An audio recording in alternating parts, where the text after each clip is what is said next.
Day Aniruddha എന്നടാ പണി വെച്ചിരിക്ക നീ ഒരു മിനിമം സ്റ്റോറി ലൈൻ വെച്ചിട്ട് അനിരുദ്ധിന്റെ കയ്യിലോട്ട് ഒരു പാട്ട് വേണം എന്ന് പറഞ്ഞിട്ടൊരു സാധനം കൊടുത്തു കഴിഞ്ഞാൽ പൈസയും കൊടുത്തു കഴിഞ്ഞാൽ കിട്ടുന്ന ഔട്ട്പുട്ട് നിങ്ങൾക്ക് കിട്ടുന്ന ഗ്യാരണ്ടിയാണ്. അത് ഏത് ഡയറക്ടറിനാണെങ്കിലും ഏതൊരു ആവറേജ് പടമാണെങ്കിലും അതിനെ വേറെ ലെവലിലോട്ട് എത്തിക്കാൻ പറ്റുന്ന ഒരു സാധനം അനിരുദ്ധിന് മാത്രമുള്ളൊരു കഴിവാണ്. ശരിക്കും ഇന്ന് ഈ പാട്ട് കേൾക്കുന്ന സമയത്ത് എനിക്ക് തോന്നിയൊരു കാര്യം എന്താണെന്നറിയോ, ഇത്രയും കാലം നമ്മൾ കൂലിയുടെ ഒരുപാട് അപ്ഡേറ്റുകൾ നമ്മൾ പറഞ്ഞു പോയിട്ടല്ലേ. മോണിക്ക എന്ന് പറയുന്ന പാട്ട് വന്നിരിക്കുന്ന സമയത്തൊക്കെ ഒരു ട്രെൻഡ് ഉണ്ടാക്കിയിട്ടുണ്ട്. പക്ഷെ ഞാൻ ഇന്നലെ തന്നെ ഞാനൊരു കാര്യം പറഞ്ഞിട്ടുണ്ടായിരുന്നു, ഇന്നത്തെ പാട്ടിന് വേണ്ടി ഞാൻ വെയിറ്റിംഗ് ആണ്. എന്താണെന്നറിയോ, ഇന്ന് 6 മണിക്ക് ഈ പാട്ട് വന്നു എന്ന് പറഞ്ഞിട്ട് കുറേ അധികം ആൾക്കാർക്ക് ഈ ഇൻബോക്സിൽ മെസ്സേജ് കിട്ടുന്നുണ്ടായിരുന്നു. അരുവിന്റെ ചാനലിലായിരുന്നു അത് വന്നായിരുന്നു, നമ്മൾ കമന്റ് ചെയ്തായിരുന്നു, കുറേ പേര് കണ്ടിട്ടുണ്ടാവും. പക്ഷെ അതിനുശേഷം ആ വീഡിയോ ഡിലീറ്റ് ആയി പോയിരുന്നു. ഞാൻ ആ സമയത്ത് റിയാക്ട് ചെയ്യാനായിട്ട് നിന്നായിരുന്നില്ല. കാരണം എന്നെ സംബന്ധിച്ചിടത്തോളം 9 മണിക്ക് വരാൻ പോകുന്ന ഒരു അപ്ഡേറ്റ് ഉണ്ടെന്നുള്ളൊരു കാര്യം പറഞ്ഞായിരുന്നു. അതൊരു ലിറിക്കൽ വീഡിയോ ആയിരിക്കും. ഞാൻ ഇന്നലെ തന്നെ പറഞ്ഞായിരുന്നു, ഇതുവരെ വന്നേക്കുന്ന അപ്ഡേറ്റുകളിൽ ഏറ്റവും ഗൂസ് ബംസ് വരുന്ന ഒരു അപ്ഡേറ്റ് ആയിരിക്കും ഇന്ന് വരാൻ പോകുന്ന അപ്ഡേറ്റ് എന്നുള്ളൊരു കാര്യം നമ്മൾ പറഞ്ഞായിരുന്നു. ശരിക്കും പറഞ്ഞ ട്രെയിലറിനെ പോലും ഇമ്പാക്ട് ചെയ്യാൻ പറ്റുന്നൊരു കാര്യം എനിക്ക് അറിയില്ല കേട്ടോ. ഞാൻ എക്സൈറ്റ്മെന്റ് കൊണ്ട് അതിര് കിടക്കുന്നുണ്ടോ എന്നുള്ളൊരു സംശയം എനിക്കില്ല, അതില്ലാതില്ല. കാരണം പാട്ട് കേട്ട് ആ ഹെഡ്സെറ്റ് വെച്ച് കേട്ട് കഴിഞ്ഞിട്ട് 6 മണിക്ക് കേട്ടേക്കുന്ന സമയത്തുള്ള ഒരു എഫക്റ്റ് അല്ല ഈ വിഷ്വൽ അടക്കം കാണുന്ന സമയത്ത് കിട്ടുന്ന ഒരു സാധനം എന്ന് പറയുന്നത്. നിങ്ങൾ എഴുതി വെച്ചോ, ഈ സീൻ തിയേറ്ററിൽ വരുന്ന സമയത്ത് ദേവയുടെ ഒരു ട്രാൻസിഷൻ പോയിന്റിലായിരിക്കും ഈ പാട്ട് വരാനായിട്ടുള്ള സാധ്യത വളരെ കൂടുതൽ. 99% അങ്ങനെ തന്നെയാണ് വരാൻ ചാൻസ്. വിക്രം പോലെ നമുക്ക് കിട്ടിയേക്കുന്ന ആ ഒരു ട്രാൻസിഷൻ ഫേസിൽ കിട്ടിയേക്കുന്ന ഒരു ഗൂസ് ബംസ് ഇല്ലേ, അത് നമുക്ക് എന്തായാലും എക്സ്പെക്ട് ചെയ്യാം. എന്തായാലും പാട്ടിലോട്ട് നമുക്ക് കിടക്കാം. അതിന് മുന്നേ തന്നെ ഇന്ന് ഒരുപാട് അപ്ഡേറ്റുകളാണ് കൂലിയുടെ ഭാഗത്ത് നിന്ന് വന്നിരിക്കുന്നത്. ഒരുപാട്, അതായത് ഇവർ ഈ സിനിമയ്ക്ക് വേണ്ടി എടുത്തേക്കുന്ന എഫേർട്ട് എന്താണെന്നുള്ളത് ഇന്നത്തെ ഒറ്റ അപ്ഡേറ്റ് നിങ്ങൾക്ക് കാണാൻ പറ്റും. 2 മണിക്കൂർ മുമ്പ് ഈ സിനിമയുടെ ഈ പാട്ട് വരുന്നുണ്ടെന്നുള്ളതിന്റെ ഒരു പ്രീ ടീസർ പോലത്തെ സാധനം ഇറക്കിയായിരുന്നു. അടിപൊളിയായിരുന്നു. അതിനുശേഷം 1 മണിക്കൂർ മാത്രമാണ് ബാക്കിയുള്ളൂ എന്ന് പറഞ്ഞിട്ട് ഒരു സാധനം ഇറക്കിയായിരുന്നു. അതും ഗംഭീരമായിരുന്നു. നല്ല വർക്ക് ചെയ്തിട്ട് ചെയ്തേക്കുന്ന വീഡിയോസുകളാണെന്നുള്ളൊരു കാര്യം പറയാൻ പറ്റും. അതിനൊക്കെ ഹിഡൻ ഡീറ്റെയിലുകൾ പറയാനായിട്ടാണെന്നുണ്ടെങ്കിൽ ഒരുപാടുണ്ട്. ഒരുപാടെന്ന് പറയുകയാണെന്നുണ്ടെങ്കിൽ ഞാൻ വളരെ ചുരുക്കത്തിൽ പറയാം. നമ്മുടെ നായകൻ എന്ന് പറയുന്ന ആള് നായകനല്ല, കൊടൂര വില്ലനാണ്. കൊടൂര വില്ലൻ എന്ന് പറഞ്ഞു കഴിഞ്ഞാൽ ഗാങ്സ്റ്റർ ആണെന്നുള്ളൊരു കാര്യം നിങ്ങൾ എഴുതി വെച്ചോ. കാരണം ഇത് കുറച്ച് നേരത്തെ മുന്നേ തന്നെ ഇതിന്റെ ഒരു സാധനം പുറത്തു വന്നായിരുന്നു. ഫസ്റ്റ് ഫ്രെയിമിലോട്ട് തന്നെ നമ്മൾ നോക്കുകയാണെങ്കിൽ നമുക്ക് കാണാൻ സാധിക്കുന്ന ഒരു കാര്യം എന്ന് പറയുന്നത് സൺ പിക്ചേഴ്സിന്റെ ലോഗോ അടിച്ചിട്ടുള്ള ഒരു ഫ്രെയിമാണ്. ഇവിടെ നമ്മൾ നോക്കിക്കഴിഞ്ഞാൽ നമുക്ക് കാണാൻ പറ്റുന്ന കാര്യം എന്ന് പറയുന്നത് ഒരു പവർ ഹൗസ് ആണ്. പവർ ഹൗസ് പറയുകയാണെന്നുണ്ടെങ്കിൽ ഈ കറണ്ടൊക്കെ മറ്റും ഉൽപ്പാദിപ്പിക്കുന്ന ഒരു പോയിന്റ് ആണെന്നുള്ളൊരു കാര്യം നമുക്ക് പറയാൻ പറ്റും. ഈ ഷിപ്മെന്റ് ഒക്കെ ചെയ്യുന്ന സ്ഥലങ്ങളിൽ അവർക്ക് സ്വന്തമായിട്ട് ഒരു പവർ ഹൗസ് ഉണ്ടാകുന്ന ഒരു കാര്യം തന്നെയാണ് ഞാൻ വിശ്വസിക്കുന്നത്. സോ അങ്ങനെ ഒരു പവർ ഹൗസ് പറയുന്ന ഒരു സ്ഥലത്താണ് ഈ പറയുന്ന ഒരു രംഗം നടക്കുന്നത്. ഇത് ഈ സിനിമയിൽ നടക്കാൻ പോകുന്ന ഒരു യഥാർത്ഥ സീക്വൻസ് ആട്ടോ. അത് നിങ്ങൾ എഴുതി വെച്ചോ. ഇവിടെ ഒരു കാറിൽ 4 കാറുകളായിട്ട്, ഐ മീൻ 4 അല്ല, അതിൽ കൂടുതൽ കാറുകളിൽ ഒരുപാട് ഗുണ്ടകൾ കയറി വരുന്നതായിട്ട് കാണാൻ സാധിക്കുന്നുണ്ട്. അതായത് പേഴ്സണലി പറയുകയാണെന്നുണ്ടെങ്കിൽ ഈ കഥാപാത്രം വളരെ പാവത്താനായിട്ട് കഥാപാത്രമായിരിക്കും. ദേവയുടെ കഥാപാത്രം എന്ന് പറയുന്നത് വളരെ സിമ്പിൾ ആൻഡ് ഹമ്പിൾ ആയിട്ടുള്ള അവിടെയുള്ള ആൾക്കാരുമായിട്ട് ഞാൻ കഴിഞ്ഞ ദിവസം പറഞ്ഞായിരുന്നു, ആ പോർട്ടിലുള്ള ജോലിക്കാരുമായിട്ട് ലേബേഴ്സ് ഒക്കെ ആയിട്ട് ഭയങ്കരമായിട്ട് കണക്ഷനുള്ള ഒരു സാധാരണക്കാരനായിട്ടുള്ള മനുഷ്യൻ. അങ്ങനത്തെ ഒരു പരിപാടി, രാജാതിരാജ പോലെ അങ്ങനത്തെ ഒരു പരിപാടി. ഒരു പോയിന്റിൽ എത്തുന്ന സമയത്താണ് ഈ ട്രാൻസിഷൻ ഫീസ് എടുക്കുന്നത്. അപ്പൊ ഗുണ്ടകൾ ഇയാളെ തീർക്കാമെന്നുള്ള രീതിക്ക് വരാട് ഒറ്റയ്ക്ക് ഒരു വയസ്സനായ കളവൻ എന്നുള്ള രീതിക്ക്, അല്ലെങ്കിൽ ഒരു 75 വയസ്സുകാരൻ എന്നുള്ള രീതിക്കൊക്കെ വന്നായിരിക്കാം. അങ്ങനെ വരുന്നു. വന്നതിന് ശേഷം നമ്മളിവിടെ നോക്കി കഴിഞ്ഞാൽ നമുക്ക് ഇതിന്റെ ഇൻസൈഡ് ഭാഗങ്ങൾ കാണാൻ പറ്റുന്നുണ്ട്.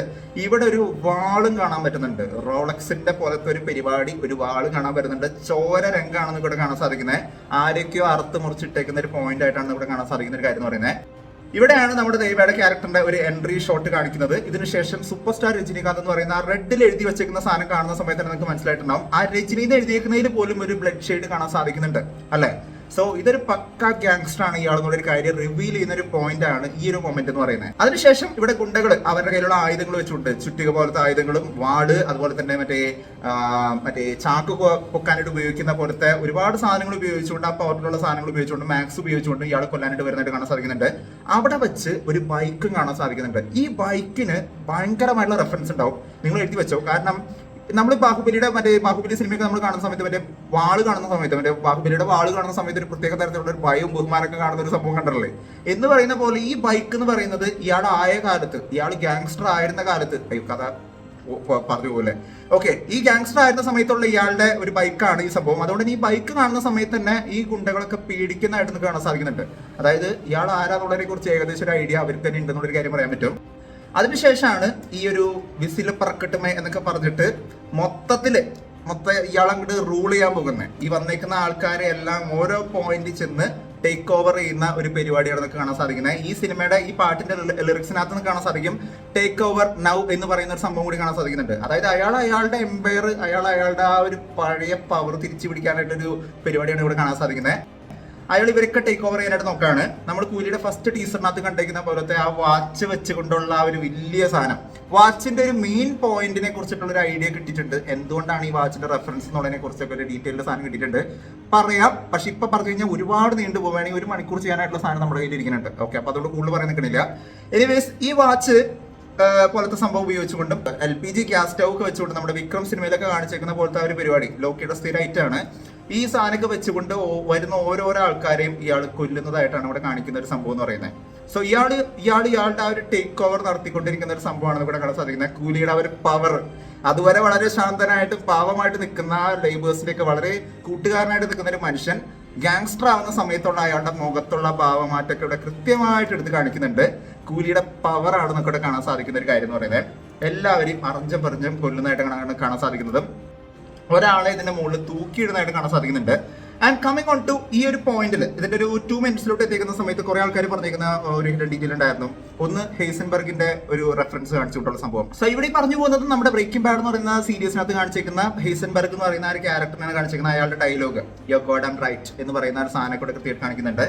ഇങ്ങനെ കാണിച്ചു പോകുന്ന ക്യാരക്ടറാണ് ശരിക്കും ഈ സിനിമയിൽ വരാൻ പോകുന്ന ദേവ എന്ന് പറയുന്ന ക്യാരക്ടർ.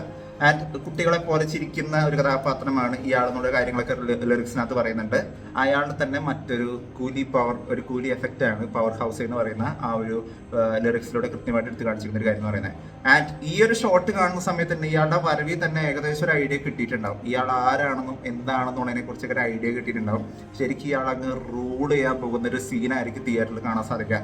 തിയേറ്റർ ഇങ്ങനെ ഓൺ ചെയ്യും. അതായത് കാർത്തിക് സുബരാജ് പേട്ടയിൽ കാണിച്ചു വെച്ചേക്കുന്ന പോലത്തെ ഒരു പരിപാടിയാണ് ലൊക്കേഷനകത്ത് ചെയ്തു വെച്ചേക്കണം എന്നുള്ളൊരു കാര്യം തന്നെയാണ് ഞാൻ വിശ്വസിക്കുന്നത്. അതിന് ഓവർടേക്ക് ചെയ്യുന്ന ഒരു ഐറ്റം ആയിരിക്കോ എന്നുള്ളൊരു കാര്യം മാത്രമല്ല എന്റെ സംശയമുള്ളൂ.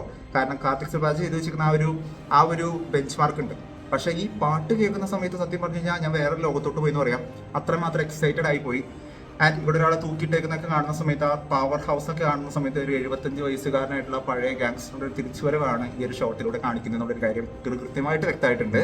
സോ അങ്ങനെ ആണ് ഈ ഒരു പരിപാടി ഒരു കൃത്യമായിട്ട് കാഴ്ചവെച്ചേക്കുന്നത്.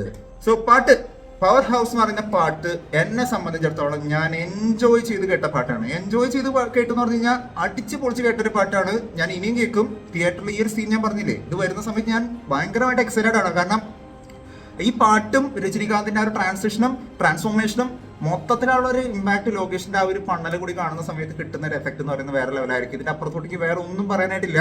വളരെ ഫസ്റ്റ് തന്നെ ഒരു അരമണിക്കൂറിനുള്ളിൽ നമ്മൾ ചെയ്തേക്കുന്ന ഒരു ചെറിയ ഡീകോഡിംഗ് ആണ്. സോ നിങ്ങൾ ആ രീതിക്ക് കാണുന്ന ഒരു കാര്യം വിചാരിക്കുന്നു. ഡീറ്റെയിൽഡ് ആയിട്ടുള്ള കാര്യങ്ങൾ, ഒരുപാട് കാര്യങ്ങൾ ഇനിയും പറയാനായിട്ട് ബാക്കിയാണ്. എന്താണെന്നുള്ള കാര്യങ്ങളൊക്കെ അടുത്ത വീഡിയോയിലൂടെ പറയുന്നതായിരിക്കും. ഇപ്പൊ തന്നെ വീഡിയോ ഒരുപാട് നീണ്ടു പോയിട്ടുണ്ട്. പക്ഷേ വെരി സോറി, കാരണം വളരെ ഇമ്പോർട്ടന്റ് ആയിട്ടുള്ള ഒരു അപ്ഡേറ്റ് ആയതുകൊണ്ട് തന്നെയാണ് വീഡിയോ നീണ്ടു പോയത്. സോ എന്താണ് നിങ്ങൾക്ക് പാട്ട് ഇഷ്ടപ്പെട്ടത്, എന്താണ് നിങ്ങളുടെ അഭിപ്രായം എന്നുള്ള കാര്യം കൂടി നിങ്ങൾ താഴെ കമന്റ് ചെയ്യുക. വീഡിയോ ഇഷ്ടപ്പെടുന്ന വീഡിയോയിലേക്ക് വീഡിയോ മാക്സിമം വീഡിയോ ഷെയർ ചെയ്യുക. ചാനൽ ഇഷ്ടപ്പെടുന്നുണ്ടെങ്കിൽ സബ്സ്ക്രൈബ് ചെയ്യുന്ന കാര്യം പരിഗണിച്ചേക്കുക. തൊട്ടടുത്തുള്ള ബെല്ലൈക്കൺ കൂടി നമുക്കുകയാണെന്നുണ്ടെങ്കിൽ ലേറ്റസ്റ്റ് ആയിട്ട് വരുന്ന വീഡിയോയുടെ അപ്ഡേറ്റുകളെല്ലാം നിങ്ങൾക്ക് ഉടനെ ലഭിക്കുന്നതായിരിക്കും. മറ്റൊരു വീഡിയോ ആയിട്ട് വീണ്ടും വരുന്നവരെ ബൈ.